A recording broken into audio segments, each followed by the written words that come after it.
There we go, restart and action. So just showing you how to make a truckies hitch.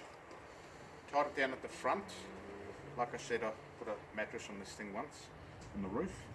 And then you pull it through there and then you have a tie down spot there. Now obviously a truck would have, or a ute would have something else, but I'm just using this for a demo. Then you make a loop like that with this bit. Then you grab that bottom bit. There's a dog watching and it doesn't like it. Grab the bottom bit and you make a loop there. So you pull this bottom loop through this left hand loop. And then you make a loop with your right hand. Then with the left hand, you make a loop like that. Okay, so you twist it towards yourself. So you're basically going to have this loop go into that loop. Make sure you put enough loop through there, otherwise it'll pull loose.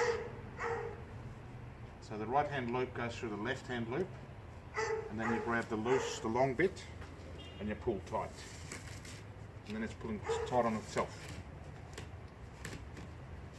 That's how you can tie stuff down. And you pull tight, tight, tight, tight, and then you can obviously tie it off here. So it's basically lots of loops. That's the end of my video, and it's